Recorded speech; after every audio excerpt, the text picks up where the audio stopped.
नमस्कार भाइयों और बहनों। इस कहानी के सभी पात्र और घटनाएं काल्पनिक है। इसका किसी भी जीवित या मृत व्यक्ति से कोई भी संबंध नहीं है, और अगर इत्तेफाक से संबंध आता भी है तो वो एक संयोग समझे। तो चलिए कहानी शुरू करते हैं। रात के 12 बज चुके थे। जनवरी की सर्द रात थी और शहर की सड़कें किसी लावारिस ख्वाब की तरह सुनसान पड़ी थी। धुंध हवा में तैरती हुई जैसे किसी भेद की चादर बन गई थी। सड़क के दोनों तरफ सन्नाटा ऐसा था जैसे वक्त भी चलते चलते कहीं थक कर रुक गया हो। मैं अपनी गाड़ी में अकेला हीटर की गर्मी और रेडियो की मध्यम आवाज में उलझा हुआ बगैर किसी मंजिल के यूं ही चल रहा था, बस मन में हो रहे शोर से भागने के लिए। तभी एक धुंधले मंजर में मेरी गाड़ी की हेडलाइट्स किसी साए पर जाकर रुक गई। एक लड़की 10 या 15 साल की, नहीं शायद 20 या 21, जींस पर पुराना सा शॉल ओढ़े, बाल बिखरे हुए और आंखों से आंसू बह रहे थे। वो बिल्कुल सड़क के किनारे खड़ी थी, जैसे किसी फैसले के करीब हो। मेरे अंदर का जासूस जागा, या शायद कोई और जज्बा जिसका नाम मैं नहीं जानता था। मैंने गाड़ी आहिस्ता की और शीशा नीचे किया। क्यों रो रही हो? आवाज मेरी अपनी नहीं लग रही थी। वो चौंकी नहीं, जैसे उसे पहले ही अंदाजा हो कि कोई रुकेगा। फिर बहुत आहिस्ता से उसने कहा, माँ के कफन के लिए पैसे चाहिए थे। मैं कुछ पलों के लिए उसे घूरता रहा। दिल में एक विचार आ गया, क्या जमाना आ गया है। सड़क पर खड़ी लड़की, और ये बात मैंने सोचा, ये भी कोई नया बहाना है मांगने का। माँ, कफन, आंसू, सब मिलाकर एक जज्बाती चाल। और फिर उसी पल जैसे मेरे अंदर का अभिमान जाग उठा। मैंने मुस्कुराते हुए कहा, अगर सच है तो नाच कर दिखाओ। ये बात कहते वक्त मैंने खुद को बड़ा चालाक समझा। लड़की ने पलकें नहीं झपकाई। उसके चेहरे पर ना गुस्सा था ना हैरानी, सिर्फ एक खामोशी थी जो मेरे कहने से कहीं ज्यादा ताकतवर थी। जैसे वो मेरी आंखों में झांक कर कह रही हो, तुम जो कह रहे हो वो तुम्हारे अंदर की गंदगी है, मेरे बाहर की नहीं। चंद लम्हों के बाद उसने पलकें झपकाई और बस इतना कहा, चलो। मैं हैरान रह गया। ये चलो एक बात नहीं, एक तमाचा था। बगैर चीखे, बगैर हाथ उठाए उसने मेरे अभिमान को गिरा दिया था। मैंने दरवाजा खोला। वो चुपचाप पिछली सीट पर बैठ गई। गाड़ी दोबारा चल पड़ी। मैंने रियर व्यू मिरर में उसकी तरफ देखा। उसकी आंखों में अब भी नमी थी, मगर कोई ख्वाहिश नहीं थी, कोई दया की बिनती नहीं, सिर्फ खामोशी। मैंने बात करने की कोशिश की। नाम क्या है तुम्हारा? नीलम। कहाँ रहती हो? जहाँ माँ पड़ी है। मैं कुछ और पूछना चाहता था, मगर कुछ भी कहना बेईमानी लग रहा था। गाड़ी एक क्लब के बाहर रुकी। अंदर रोशनी, शोर, हंसने की खिलखिलाहट, और वही दुनिया जिसमें मैं पलता रहा हूँ। वो दुनिया जहाँ आंखें सिर्फ जिस्म देखती है, दिल नहीं। यहाँ नाचो, मैंने ताना मारने वाले ढंग से कहा, मगर अब मेरी आवाज में वो ताकत न थी। वो गाड़ी से उतरी, सर्दी से कांप रही थी, मगर कदम मजबूत थे। अंदर दाखिल होते ही नजरें उस पर जम गई। मर्दों के चेहरों पर वही दरिंदगी थी जो अक्सर चमकती रोशनियों में छुप जाती है। वो स्टेज के करीब गई। किसी ने पूछा, ये कौन है? मैंने कहा, मेरी मेहमान है। स्टेज पर संगीत शुरू हो गया। रोशनी उसके चेहरे पर पड़ी। वो धीरे धीरे हरकत करने लगी। उसके जिस्म में वो गति नहीं थी जो एक नर्तकी में होती है। उसके कदम मानो जैसे हिचकिचा रहे थे, जैसे हर कदम उसे उसकी माँ जी के किसी दर्द में ले जा रहे हो। लोग तालियां बजा रहे थे, कुछ ने नोट फेंके, कुछ ने ताने मारे, लेकिन मैं अचेत बैठा उसे देख रहा था। मेरे अंदर कोई सवाल जागा, कोई बेचैनी, कोई वो जज्बा जो मैं बरसों से दबा चुका था। मुझे यूं लगा जैसे स्टेज पर नाचती वो लड़की नहीं, मेरा अपना ज़मीर है जो मेरे सामने बेलिबास हो रहा है। डांस खत्म हुआ। वो खामोशी से स्टेज से उतरी, जमीन से नोट चुने और मेरी तरफ देखे बगैर बाहर निकलने लगी। मैंने पीछे से आवाज़ दी, देखा, झूठ बोल रही थी। भला माँ के मरने पर नाचता कौन है? मेरा बोलने का स्टाइल हंसी से भरा हुआ था, मगर दिल में कहीं कोई अपराधीपन महसूस हो रहा था। वो रुकी। उसके कदम जो अब तक बोझ हो रहे थे, एक पल के लिए वो अच्छे लगने लगे। उसने आहिस्ता से सिर घुमाया। मेरी तरफ देखा। आंखों में वो नमी नहीं थी जो हार मानने वालों की आंखों में होती है। वो एक और तरह की नमी थी, जैसे वो आंसू नहीं, सवाल हो। जैसे वो हर एक बूंद मुझसे कुछ पूछ रही हो जो मैं जानबूझकर भी नहीं जानना चाहता था। उसकी आवाज़ कांप रही थी, लेकिन उसमें कोई विनती नहीं थी, बस एक ठहरा हुआ दर्द था। उसने कहा, साहब, मेरी माँ को कांदा दे दो, वरना सारी रात जनाजा बाहर पड़ा रहेगा। मेरे अंदर कुछ थम गया, जैसे दिल की धड़कन ने एक पल को रुककर उसकी बात को सुना हो।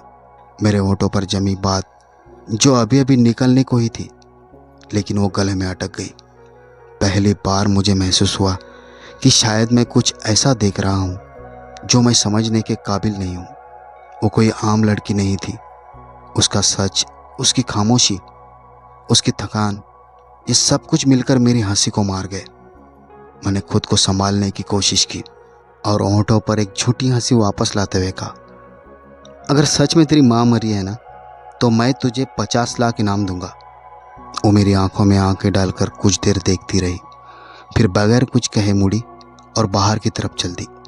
मैं उसके पीछे चल दिया, यूं ही मजाक में। मुझे लगा जैसे मैं कोई फिल्म देख रहा हूँ या किसी खेल में शामिल हूँ जिसमें आखिर में सब हंस पड़ते हैं। मगर दिल का एक कोना कह रहा था कि ये खेल नहीं, ये कोई किनारा है, कोई कहानी जिसकी शुरुआत तो हो चुकी है, मगर अंजाम अभी मेरे नियंत्रण में नहीं था। गाड़ी की तरफ जाते हुए मैंने देखा उसके कदम और भी भारी हो चुके थे, जैसे वो खुद से लड़ रही हो कि ये बात सच है या फिर ताना जो मैंने किया। मैंने दरवाज़ा खोला, वो खामोशी से बैठ गई।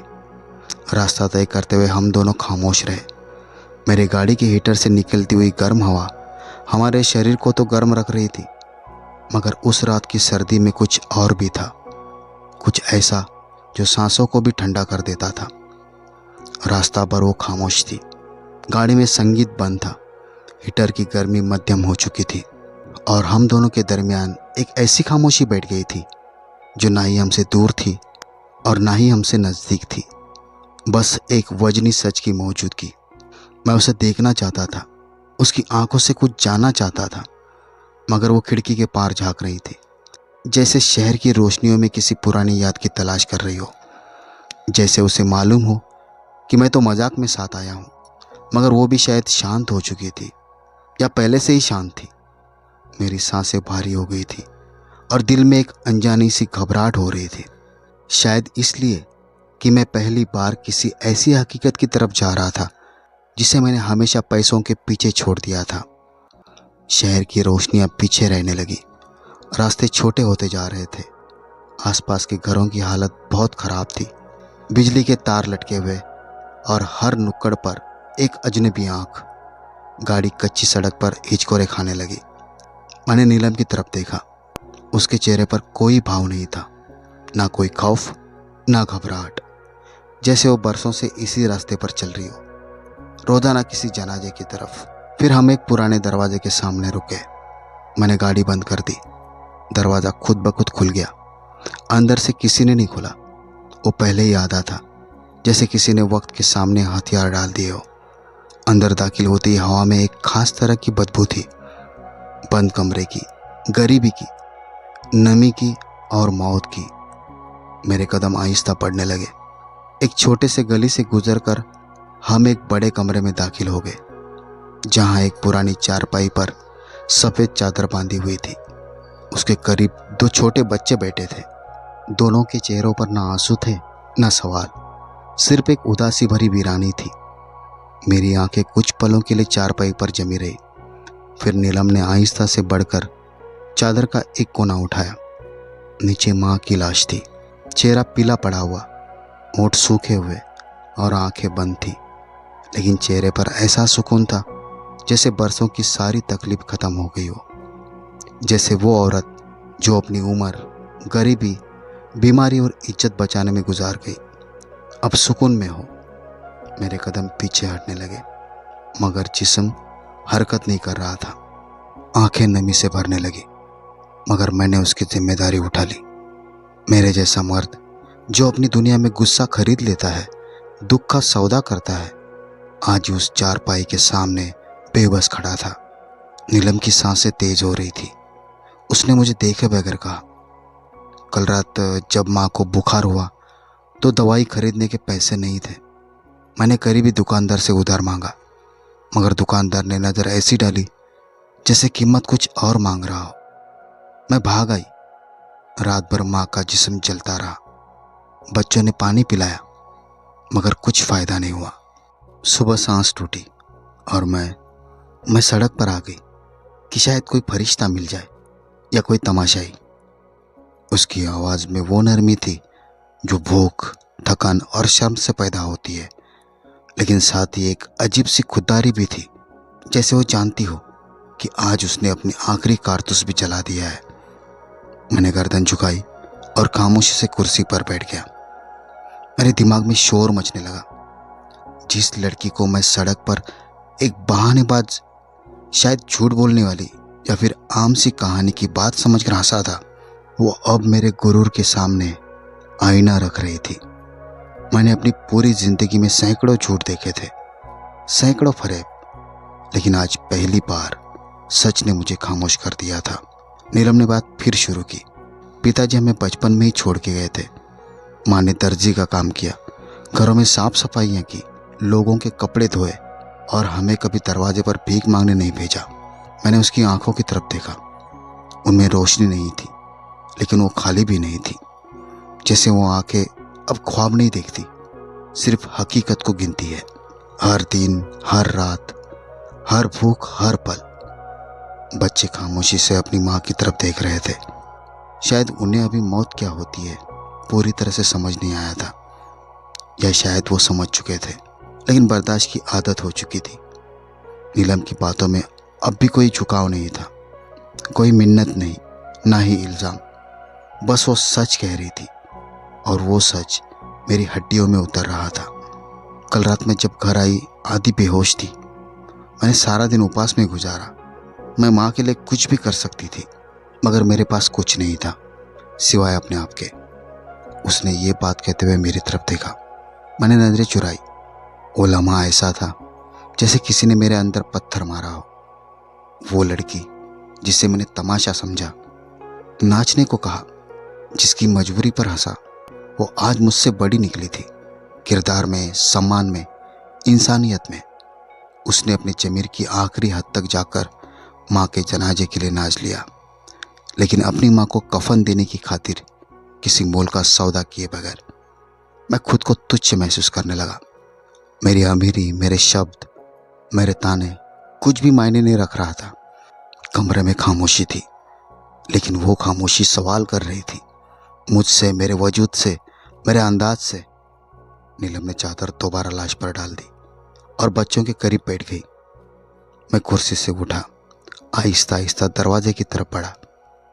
कुछ पल रुककर पलटा और फिर एक आखिरी बार उस कमरे को देखा, और वही मेरे अभिमान का जनाजा उठ गया। मैं सोच रहा था कि माँ के कफन की कीमत क्या थी। मेरे अकेलेपन का कफन उस दिन बुना जा चुका था। मैं दरवाजे पर खड़ा था, लेकिन कदम जैसे आगे बढ़ने से इनकार कर रहे थे। कमरे में वही खामोशी गूंज रही थी, मगर अब वो खामोशी मेरे अंदर बोल रही थी। मैंने सारी जिंदगी झूठ, चालाकी, कारोबार और फायदे में गुजारी थी। लोगों को परखा था, खरीदने और बेचने का हुनर सीखा, मगर आज पहली बार किसी इंसान की सच्चाई के सामने खड़ा था, नंगा और बेबस।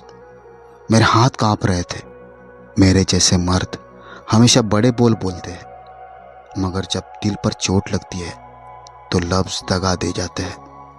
आहिस्ता आहिस्ता मैं वापस पलटा। नीलम के करीब आया, जो अभी भी ज़मीन पर बैठे बच्चों के बाल सहला रही थी। उन बच्चों की आंखों में वो खामोशी थी जो चीखों से ज़्यादा दर्दनाक होती है। मैंने चुपचाप अपनी जेब से चेक बुक निकाली, कलम निकाला और कुछ लिखने लगा। हाथ कांप रहा था। 50 लाख का चेक जो मैंने ताना मारते हुए कहा था, अब वो हकीकत बन रहा था, और हर आंकड़ा मेरे गुरूर की लाश पर लिखी जाने वाली लकीर लग रहा था। चेक भरकर मैंने आहिस्ता से नीलम की तरफ बढ़ाया। वो मेरी तरफ नहीं देख रही थी, बच्चों के साथ लगी रही। मैंने चेक उसके सामने रखा। तब उसने आहिस्ता से चेक को देखा, फिर मेरी आंखों में आंखें डालकर कहा, ये कफन की कीमत है या मेरी इज्जत की? उसके सवाल ने मेरी हड्डियों में कपकपी दौड़ा दी। मैंने कुछ कहना चाहा, मगर लफ्ज़ों ने मेरा साथ छोड़ दिया। शायद इसी को शर्मिंदगी कहते हैं, जो लफ्ज़ों को भी जला देती है। मेरी नज़रें छुप गई। मैं वो मर्द नहीं रहा था जो शहर के सबसे बड़े बिजनेसमैन के तौर पर पहचाना जाता था। मैं अब एक मुजरिम था, उस पलों का मुजरिम, जब मैंने उस लड़की को इंसान के बजाय तमाशा समझा। नीलम ने चेक उठाया, उसे देखा, फिर आहिस्ता आहिस्ता से बच्चों की तरफ बढ़ा दिया। ये तुम्हारे पिताजी के लिए है, उसने कहा। बच्चों ने चेक को नहीं समझा। वो तो अब भी अपनी माँ के जिस्म को ही देख रहे थे, जैसे कोई चमत्कार हो जाए। मैं कमरे के कोने में पड़ी पुरानी कुर्सी पर बैठ गया। कुछ पलों के लिए मैं अपने आप से, अपनी पिछली जिंदगी से, हर उस फैसले से जो पैसे की बुनियाद पर किया था, उन सब से शर्मिंदा हो चुका था। मेरे सामने एक लड़की थी जो जमाव में पली थी, मेहनत की, सच बोली, और जब कोई रास्ता ना रहा तब भी चुकी नहीं। नाचने के लिए तैयार हुई, मगर अपनी शर्तों पर। उसके वजूद में एक ऐसा गुरूर था जो मेरी सारी दौलत से कीमती था। मैंने बचपन से सीखा था कि इज्जत दौलत से आती है। आज मालूम हुआ, इज्जत उस पल जन्म लेती है जब इंसान अपनी बेबसी में भी झुकता नहीं है, खुद को बेचता नहीं है। नीलम ने कुछ देर के बाद खामोशी से बच्चों को उठाया, उन्हें गले से लगाया। माँ के कफन का बंदोबस्त होना था। अंतिम संस्कार के लिए मोहल्ले के किसी आदमी को बुलाना था, लेकिन वो किसी से मदद ही नहीं मांग रही थी, ना ही मुझसे, ना बाहर की दुनिया से। वो खुद ही सब कुछ करना चाह रही थी। मैंने आहिस्ता से कहा, पंडित जी को बुलाया जाए। उसने सिर हिलाया। पास के मंदिर में जाते हैं। पंडित जी नेक इंसान है, माँ को जानते थे। मैं मंदिर गया, पंडित जी को अंतिम संस्कार की जानकारी दी। मेरी आवाज़ भर आई हुई थी। पंडित जी ने कहा कि वो थोड़ी देर में आ रहे हैं। मैं उन्हें ठीक है कहकर भारी कदमों के साथ वापस आ गया। कमरे का नज़ारा बेहद तकलीफ भरा था। आखिरी बार अलविदा कहने के लिए नीलम माँ के कदमों के पास बैठ गई। उस पल मैंने महसूस किया कि कुछ लोग हमारे दिमाग, हमारी ज़बान, हमारी सभ्यता और हमारी शिक्षा से भी बड़े होते हैं। वो अपने किरदार से ज़िंदगी का पाठ दे देते हैं। कमरे के बाहर अंधेरी गली खामोश थी, मगर अंदर की हर सांस की आवाज़ अब बुलंद लग रही थी।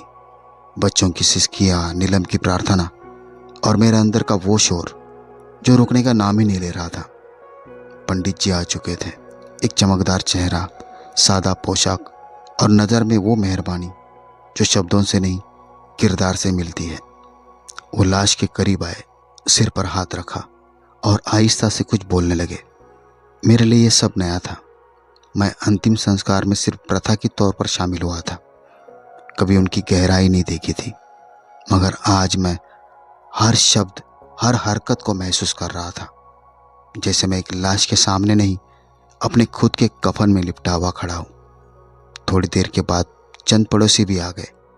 खामोशी से अंतिम संस्कार की तैयारी हुई। कोई कांदा ले आया, कोई पानी, कोई सफ़ेद कपड़ा। सब कुछ इतने आराम से हो रहा था जैसे जिंदगी का सारा बोझ आखिरी पल में बेवजन हो जाता है। जब लाश को उठाया गया तो नीलम ने आखिरी बार माँ के चेहरे को देखा। उसकी आंखें बरसने को थी, मगर वो उस पर काबू पाकर खड़ी रही। उसने माँ के माथे को चूमा और सिर झुका लिया। मैं पहली बार जिंदगी में किसी लाश को कंधा देने आगे बढ़ा। पंडित जी ने पूछा, रिश्ता क्या है? मेरे होठों पर कुछ नहीं आया। पल भर को सोचा झूठ बोल दूं, कोई नाम रख दूं, मगर फिर दिल से एक आवाज़ निकली, इंसानियत। पंडित जी ने खामोशी से सिर हिलाया और मैं कंधे के ऊपर हाथ रखकर उस लाश को उठाने लगा। पहली बार किसी बोझ को दिल से उठाया। आसमान से हल्की बूंदाबांदी शुरू हो गई थी। जमीन गीली हो रही थी, लेकिन मेरे अंदर कुछ धुल रहा था। गुरूर, घमंड, ताने और वो फासला जो मैंने खुद अपने और सच्चाई के दरमियान खड़ा किया था। और फिर हम अंतिम यात्रा के साथ निकल पड़े, खामोशी से बोझ के साथ, सच की राह पर। उस औरत का अंतिम संस्कार करने जिसकी बेटी ने मेरे वजूद का अंतिम संस्कार कर दिया था। हम खामोशी से गलियों से गुजर रहे थे। लाश हमारे कंधों पर थी, मगर असल बोझ मेरे सीने पर था। पंडित जी आगे आगे चल रहे थे। उनके चेहरे पर रोशनी थी और एक ऐसा सुकून जो मेरे अंदर कहीं नहीं था। जब हम शमशान घाट में दाखिल हुए तो कुछ और लोग भी आ गए। कोई अनजान चेहरे, कोई मोहल्ले वाले और चंद औरतें जो बाहर से देख रही थी। हर एक की नज़र बार बार नीलम पर जा रही थी। वो चादर लपेटे चुपचाप खड़ी थी। उसकी आंखों में अब भी आंसू नहीं थे, जैसे वो खुद को इजाज़त ही नहीं देती कि वो रोए। वो माँ के चेहरे पर आखिरी बार निगाह डाल चुकी थी और अब उसका वजूद सिर्फ एक फ़र्ज को निभाने वाला बन चुका था। मैं भी सबके साथ खड़ा था, मगर दिल में जो दुआ थी वो जुबान पर नहीं आ रही थी। मेरे शब्द अंदर कहीं उलझ चुके थे। दिल की जुबान बस इतना कह रही थी कि अगर माफ़ी का कोई द्वार है तो वो आज खुल जाए। अगर कोई दूसरा मौका होता है इंसान बनने का तो शायद वो यही लम्हा है। जब अंतिम संस्कार की तरफ रवानगी हुई, मैंने दोबारा कंधा दिया। कच्ची ज़मीन, थोड़ी सी बारिश और वो खामोशी जिसमें सिर्फ कदमों की चाप सुनाई देती थी। सब कुछ तैयार था। लाश उस पर रखी गई। नीलम ने एक पल के लिए अपनी माँ की तरफ देखा और उसकी पलकें बंद हो गई। शायद यही वो लम्हा था। दबाए हुए दुख की आखिरी लकीर टूटी। एक आंसू उसकी आंख से टूटा और लकड़ियों पर गिर गया। एक खामोश गवाही और अंतिम संस्कार का कार्य पूरा हो गया। पंडित जी ने आशीर्वाद दिया और लोग एक एक करके वापस जाने लगे। मैं वही खड़ा रहा। मेरे कदम जमीन से चिपक गए थे। मैं चाहता तो फौरन निकल सकता था, वापस जा सकता था अपनी दुनिया में, गर्म कपड़ों, महंगे कमरे और बिना दर्द की रातों में, मगर नहीं। मेरे अंदर कुछ और कह रहा था। मेरे अंदर कुछ कह रहा था कि ये सफ़र अभी ख़त्म नहीं हुआ। नीलम शमशान घाट में एक पत्थर पर बैठ गई। दोनों बच्चे उसके करीब आकर खामोशी से बैठ गए। उसने उन्हें अपने बाजुओं में समेट लिया। उनमें से एक छोटे बच्चे ने उसके कान में कुछ कहा। मैं थोड़ा और करीब हुआ और सुन सका, पिताजी कब आएंगे? ये सवाल था या छुरी?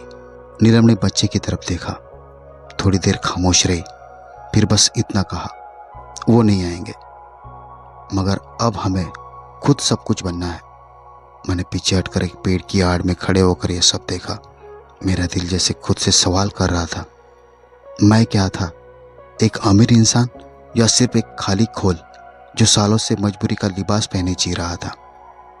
वो पल जब बच्चे ने पिताजी के बारे में पूछा, तब मैं चाहता था कि कुछ कहूँ, कोई वादा कर दूँ, कोई सहारा दे दूँ, मगर मेरे अंदर अब हिचकिचाहट थी।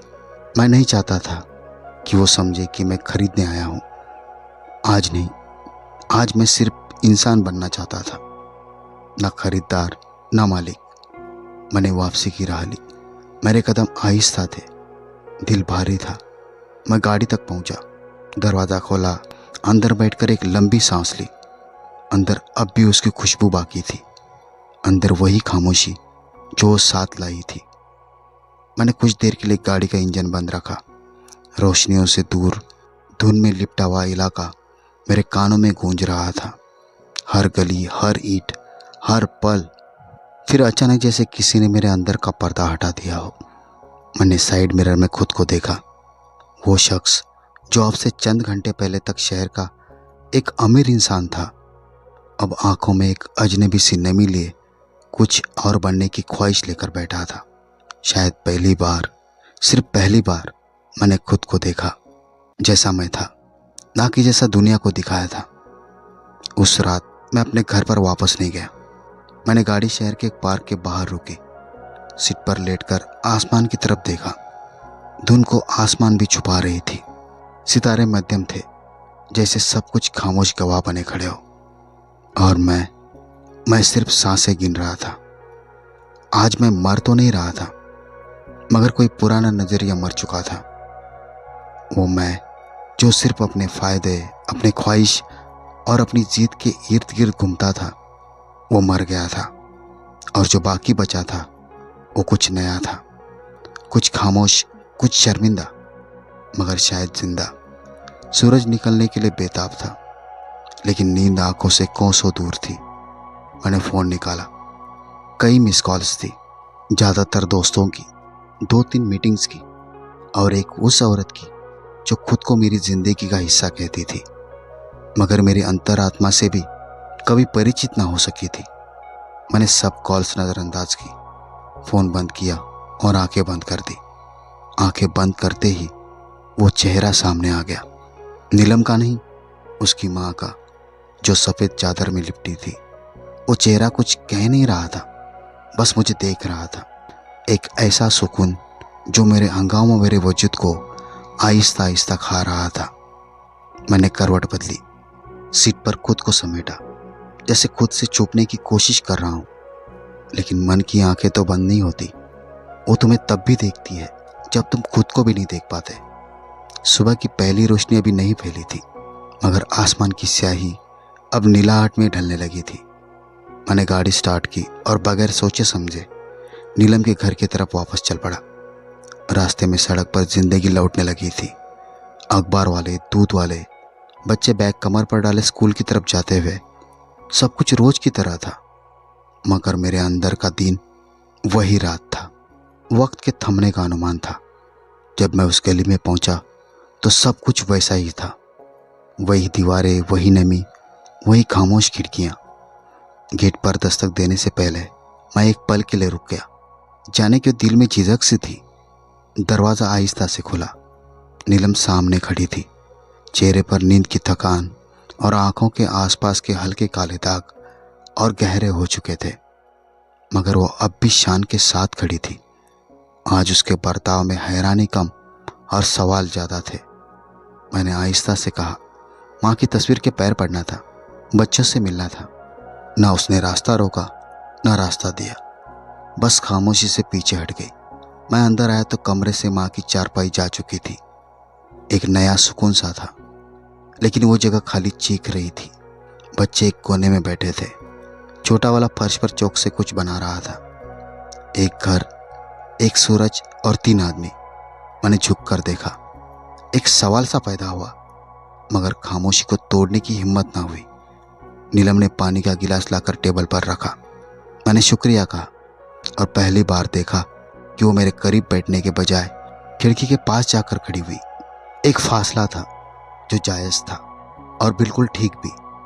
मैंने खुद से एक वादा किया कि अब से इस फासले का आदर किया जाएगा, न दया के भावना से, न किसी दावे से, बस उसकी इंसानियत के स्वीकार के तौर पर। मैंने आहिस्ता से बात शुरू की। अगर तुम इजाज़त दो तो बच्चों को स्कूल में दाखिल करवा दूँ। वो मेरी तरफ पलटी, आंखों में वही पुरानी रोशनी जो अब धुंधला चुकी थी। ये इनके बाप ने भी नहीं कहा था, उसने आहिस्ता से कहा। फिर वो एक दिन चला गया और कभी लौट कर नहीं आया। मेरे पास जवाब नहीं था। मैं जानता था सिर्फ बोलना किसी को भी झूठ लगता है। मैंने सिर्फ इतना कहा, मैं तुम्हारे बाप जैसा नहीं हूँ। शायद खुद भी वैसा ना रहा जैसे पहले था। एक छोटी सी खामोशी के बाद उसने सिर हिलाया। ठीक है, लेकिन इनकी माँ अब मैं हूँ और ये मेरे फैसले होंगे। मैंने मंजूरी में सिर हिलाया। यही वो बात थी जिसका मैं इंतज़ार कर रहा था। वो था उसके अधिकार का ऐलान। हम दोनों ने एक दूसरे को कुछ पल देखा। उस पल जो खामोशी थी वो सबसे बुलंद आवाज़ थी।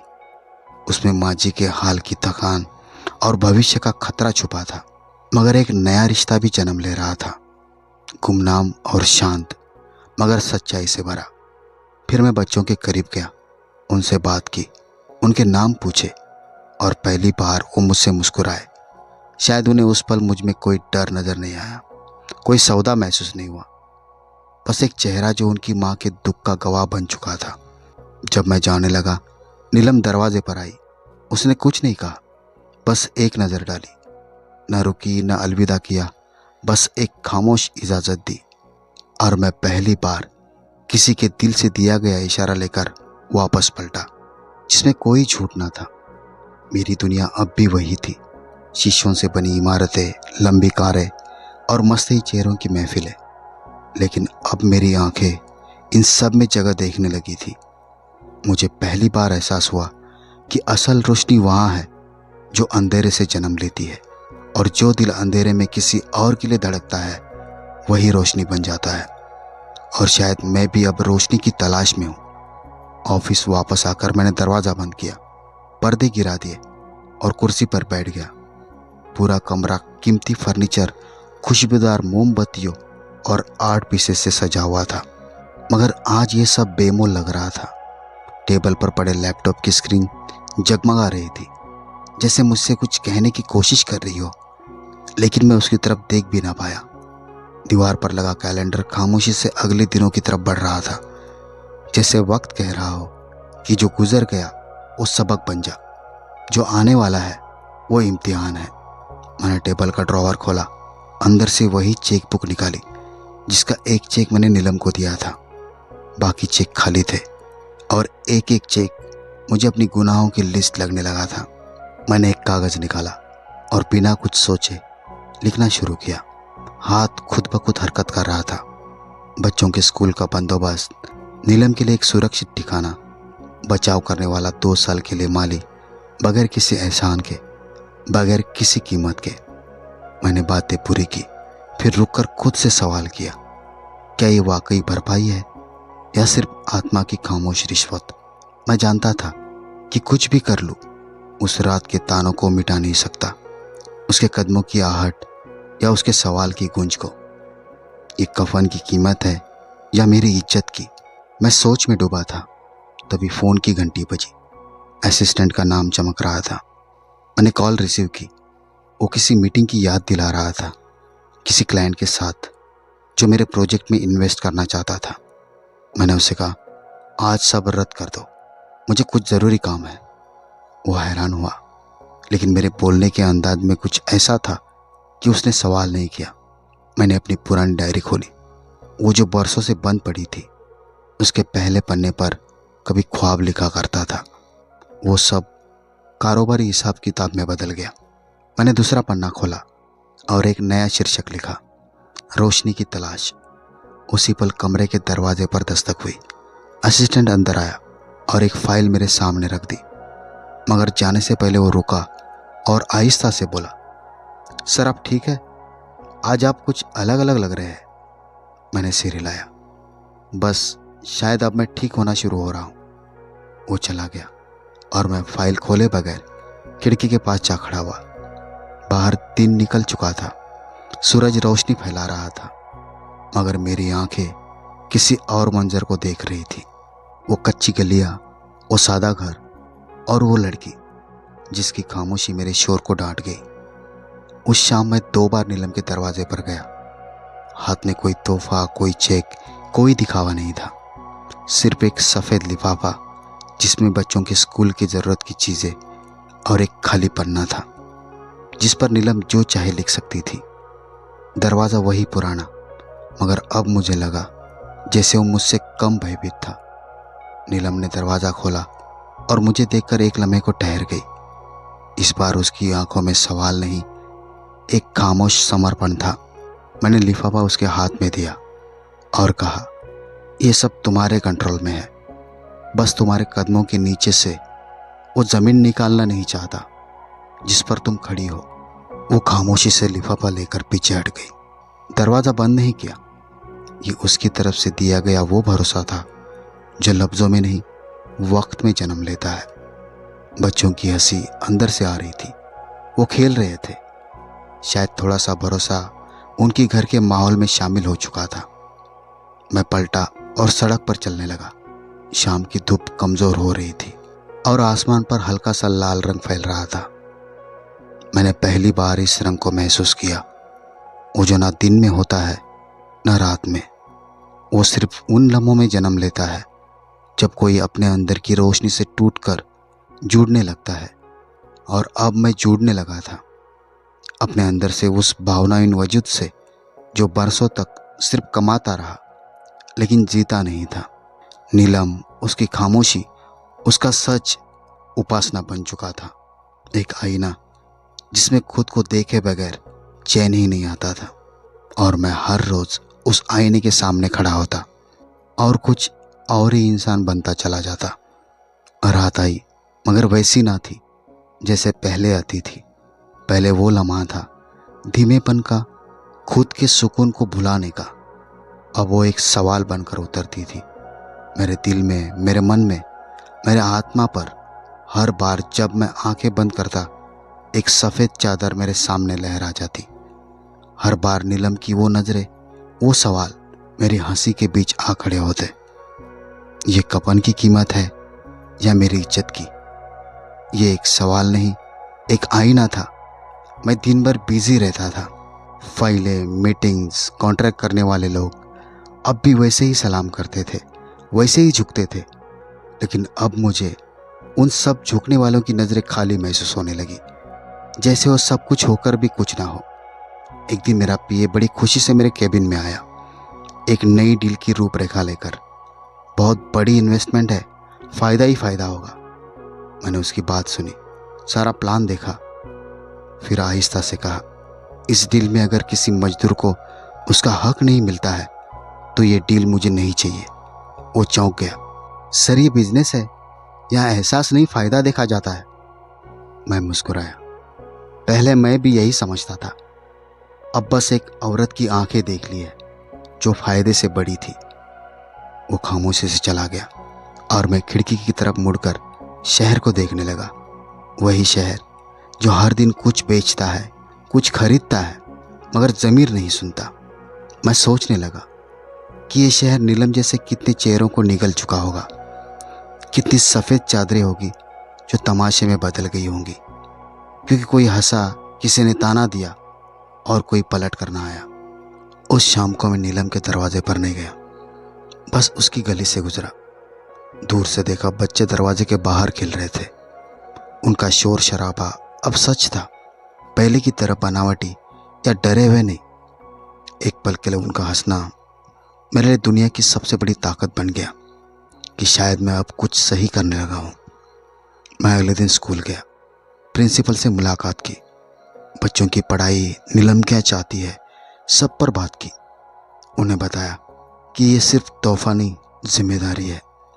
मैं चाहता हूँ कि नीलम खुद अपने पैरों पर खड़ी हो। उसके बच्चे जाने कि दुनिया में सिर्फ अंधेरा नहीं, कुछ चिराग भी होते हैं। उसी शाम नीलम खुद मेरे दफ्तर आई, खामोशी से दरवाजे पर खड़ी रही। मैंने उसे अंदर बुलाया, बैठने को कहा, पानी पूछा। उसने कुछ ना कहा, बस वही सफ़ेद लिफाफा मेज पर रखा जो मैंने उसे दिया था, और उसमें वो पेपर भी खाली था। मैंने पेपर की तरफ देखा, फिर उसकी तरफ देखा। वो बोली, मैं खुद लिखना चाहती हूँ, लेकिन अपने लफ्ज़ों में, किसी के दिए कागज़ पर नहीं। मैंने आहिस्ता से सिर हिलाया। यही तो चाहता हूँ कि तुम खुद तय करो अपनी राह। मैंने आहिस्ता से सिर हिलाया। नीलम कुछ देर खामोश रही, फिर बोली, मैं सिलाई सीखना चाहता हूँ। माँ ने कपड़े सिला सिला कर मेरा बचपन गुजारा है। अब मैं चाहती हूँ कि उन हाथों को इज्जत से इस्तेमाल करूँ। मैंने मुस्कुरा कर कहा, तो फिर कल से तुम्हारे लिए एक उस्ताद होगा और वो तुम्हें ट्रेनिंग देकर तुम्हें एक्सपर्ट बना देगा। वो जाने लगी तो रुक कर बोली, साहब आप बदल गए हैं। मैंने आहिस्ता से जवाब दिया, नहीं, मैं अब असल में वही हूँ जो कभी कहीं दफन हो गया था, तुमने निकाल दिया। वो कुछ ना बोली, सिर्फ सिर हिलाया और चली गई। दरवाज़ा बंद हुआ, मगर मेरे दिल में एक नई खिड़की खुल गई। अब दिन उसकी मेहनत की खबर से शुरू होता और रात बच्चों की स्कूल से वापसी की तस्वीरों पर ख़त्म। मैं उन सब का हिस्सा नहीं था, बस एक तमाशा ही था। मगर इस बार खुशी से उनकी हंसी, उनकी किताबें, उनके दुपट्टे, वो सब अब जिंदगी थे, असली, सच्चे और रोशन। और नीलम, वो अब महज एक कहानी नहीं, एक सबक बन चुकी थी। वो हर दिन कुछ नया सीखती, कुछ नया बनाती, हर कदम पर अपनी माँ जी को पीछे छोड़ती। उसकी आंखों में अब ख्वाब भी थे और रोशनी भी। और मैं हर दिन उसकी रोशनी के थोड़ा और करीब होता जा रहा था। वक्त जैसे धीरे धीरे अपने पर समेटने लगा था। जिन पलों में कभी मैं सिर्फ कामयाबी के गीत गाता था, अब उनमें एक और आहिस्ता राग शामिल हो चुका था। नीलम की खामोशी का, बच्चों की मुस्कुराहट का, और मेरी अंदरूनी बेचैनी का, जो अब नरमी में ढलने लगी थी। दिन फैक्ट्री की नई पॉलिसियों में गुजरता, रात डायरी के पन्नों पर, मैं उन दिनों को गिनने लगा था जब मैंने नीलम को आखिरी बार देखा। उसके बच्चों के स्कूल के रिपोर्ट पर दस्तखत किए और उनके चेहरों पर वो मासूम रोशनी देखी जो सिर्फ यकीन से पैदा होती है। एक दिन उसकी तरफ से एक पैकेट आया। अंदर से एक सफ़ेद कपड़े से सजी हुई कमीज थी, हल्की सिलाई, बहुत अधिक शानदार अंदाज और साथ में एक पर्ची। पहला लिबास जो मैंने अपनी पहली कमाई से बनाया। उम्मीद है पहनेंगे नीलम। मैंने वो कमीज हाथ में ली तो उंगलियों में कपड़े की नरमी नहीं, उसकी मेहनत महसूस हुई। मैंने पहली बार अपनी किसी कीमती ड्रेस शर्ट की बजाय वो कमीज पहनी। ऑफिस गया और सबने हैरानी से देखा। सर, आज तो आप बहुत अलग अलग लग रहे हैं।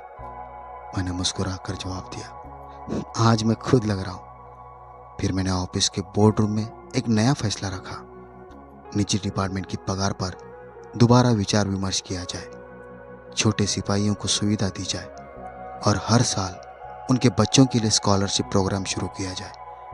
कुछ लोग चौंके, कुछ ने दोष निकालना शुरू कर दिया, लेकिन मैं जानता था कि फैसला किसी हिसाब किताब के आधार पर नहीं था और न ही किसी कर्ज को चुकाने पर था। वो कर्ज जो नीलम की आंखों से मेरी रूह पर चढ़ गया था। उस रात मैं फिर नीलम के मोहल्ले की तरफ गया, लेकिन गाड़ी नहीं ली, पैदल चला। सड़क की धुंध, गली के कच्चे रास्ते और वो रोशनी जो नीलम के घर के बाहर चलती थी मुझे अपनी तरफ खींचती रही। जब दरवाज़ा बजाया, बच्चों ने खोला। वो मुझे देखकर खुशी से उछले थे। चाचा आ गए। उनके मुंह से ये शब्द निकलना मेरे लिए अनोखापन था।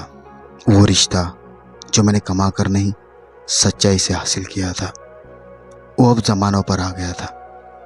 नीलम ने चादर ओढ़ रखी थी, हाथ में एम्ब्रॉयडरी का कपड़ा था जो मेरे आते ही समेटने लगी। मैंने उसे रोक दिया, ये मत छुपाओ, तुम्हारी ये सिलाई आज मेरे लिए सबसे महंगी आर्ट है। वो हल्का सा मुस्कुराई, एक खामोशी खुशी जैसे चेहरे पर ठहरी हो। मैंने बच्चों को कहानियाँ सुनाई, उनके होमवर्क की किताबें, कॉपियाँ देखी और जब जाने को उठा तो नीलम ने पहली बार कुछ मांगा, अगर कभी वक्त मिले तो माँ की समाधि पर चले, कुछ बातें वही पूरी होनी है। मैंने आज बात में सिर हिलाया। चलेंगे, वो भी सुनना चाहती होगी कि उनकी बेटी ने कैसे मुझे इंसान बना दिया। हम दोनों के दरमियान एक खामोश पुल बन चुका था, जहाँ बातें कम, एहसास ज़्यादा था और ये एहसास ही असल कहानी थी। उस रात वापस आकर मैंने डायरी का आखिरी पन्ना खोला और लिखा, कफन की कीमत सिर्फ चादर की नहीं होती, वो एक औरत के छीनने की, उसकी खामोशी की, उसके सच की कीमत होती है। और बिना औकात वो कफन किसी और की अंतःकरण को जिंदा कर देता है और दिल के अंदर वो रोशनी महसूस की जो सच्चाई से जन्म लेती है। अभी कहानी ख़त्म नहीं हुई, बस जिंदगी में बदल गई है और मैं अब जिंदगी लिख रहा हूँ जो नीलम ने मुझे पढ़ाई। दिन गुजरते गए मगर अब वक्त की रफ्तार पहले जैसी बेईमानी नहीं लगती थी। हर दिन एक मकसद लेकर आता, हर रात कुछ सिखा कर जाती। नीलम की दुनिया छोटी थी, लेकिन उसके अंदर एक वो सच था जिसे समझने के लिए मुझे अपनी पूरी ज़िंदगी दोबारा जीनी पड़ी। वो औरत जो पहले मेरे तानों का शिकार थी, अब मेरी खामोशी का केंद्र बन चुकी थी। मैं अक्सर उसके दरवाजे पर जाता, बच्चों के साथ वक्त गुजारता, बस बैठा रहता, कुछ कहे बगैर, कुछ मांगे बगैर। नीलम की सिलाई अब एक हुनर बन चुकी थी। उसकी बनाई गई कमीज़ें अब शहर के एक छोटे बुटीक में जगह पा चुकी थी। उस बुटीक की मालकिन एक बूढ़ी बेवा औरत थी जिसने कहा था कि इस लड़की के हाथ में बरकत है, जैसे दुख उसकी उंगलियों से चमकता हो। नीलम जब पहली बार अपनी कमाई के पैसे लेकर मेरे पास आई और टेबल पर रख दिए तो मैं चौंक गया। ये क्यों? मैंने पूछा। उसने कहा, तुमने एक दिन माँ का कफन उठाया था, अब मैं चाहती हूँ कि मैं अपनी ज़िंदगी का बोझ खुद उठाऊं। मैंने पैसे वापस किए और आहिस्ता से कहा, ये पैसे किसी हिसाब किताब में नहीं आते। नीलम, तुम्हारी खुददारी मेरी सबसे बड़ी कमाई है। वो मुस्कुराई, लेकिन वो मुस्कुराहट खुशी की नहीं थी, शुक्र की थी।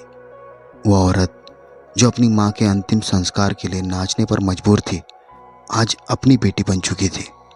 एक ऐसी बेटी जो मेरे हर जख्म पर मरहम रख रही थी, बगैर छुए, बगैर बोले। फिर एक दिन वो पल आया जब नीलम ने मुझसे नजरें मिलाई और कहा, अगर तुम उस रात मेरा मजाक ना उड़ाते तो शायद मेरी माँ का देह अब भी घर में पड़ा होता। मैंने कुछ नहीं कहा, बस नजरें झुका ली, क्योंकि सच यही था। मेरे ताने ने उसे कदम उठाने पर मजबूर किया था, लेकिन वो कदम मेरे लिए सवाल बन गए और उसके लिए रास्ता। हम अब भी एक दूसरे से फासला रखते थे, ना कोई वादा, ना कोई रिश्ता, लेकिन दिलों के बीच एक समझ थी, एक खामोश सम्मान जो शब्दों से बहुत ऊपर था। मैंने फैक्ट्री में एक नई पॉलिसी लागू की, हर मजदूर के बच्चों के लिए पढ़ाई में सहूलियत, हर बेवा के लिए मदद का फंड और हर बीमार के लिए मुफ्त इलाज। किसी ने पूछा, ये सब क्यों अचानक? मैंने कहा, क्योंकि मैं जानता हूँ एक कफन की कीमत क्या होती है। मेरी ये बात फैक्ट्री में अब मिसाल बन गई थी, लेकिन मुझे मालूम था असल गंभीरता तो मेरे दिल पर लगी थी, जिसने मुझे पहली बार आदमी से इंसान बनाया था। नीलम अब शहर में पहचानी जाने लगी थी। उसकी कमीजें, उसके डिज़ाइन, उसकी मेहनत की छुपती हुई खुशबू, और मैं बस नज़र में रहकर उसे बढ़ता देखता रहा था। उसके कदमों की आहट सुनता रहा और खुद को उन सब से जुड़ा हुआ महसूस करता रहा। फिर एक दिन जब मैं उसके दरवाजे पर आया, बच्चों के साथ बैठा कहानी सुना रहा था, तब नीलम ने चाय लाकर मेरे सामने रखी और पहली बार बिना देखे कहा, तुम हमारे मेहमान नहीं रहे साहब, अब तुम हमारे घर का एक कर्तव्य निभाने वाले खामोश इंसान हो। ये बात मेरे लिए किसी मोहब्बत के वचन से कम ना थी।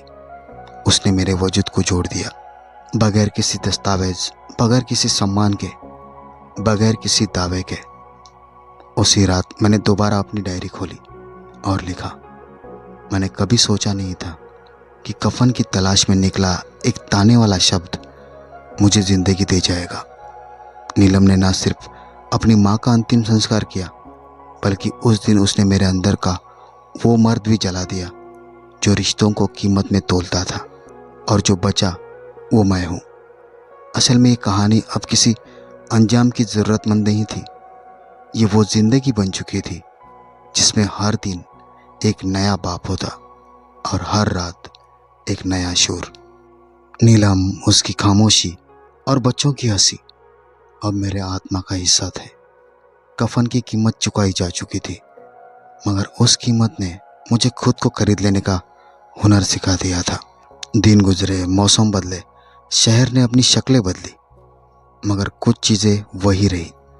वो कच्ची गली जहाँ मैंने पहली बार कदम रखा था, वो सफ़ेद चादर जिसके नीचे एक जिंदगी ने खामोशी से अलविदा लिया था, और वो आंखें जो अब भी मेरे अंदर मौजूद थी। हर रोज़, हर सांस में नीलम की ज़िंदगी अब पूरी तरह बदल चुकी थी, लेकिन उसकी सरलता, उसका भारीपन, उसकी खुददारी, उसमें जरा बराबर भी फर्क ना आया। अब वो अपने मोहल्ले की औरतों को सिलाई सिखाती है, उनकी बच्चियों के लिए छोटा सा क्लास चलाती है। उसका कहना था, मैं चाहती हूँ हर माँ अपनी बेटी को इज्जत से जीना सिखाए और किसी को कफन के लिए नाचना ना पड़े।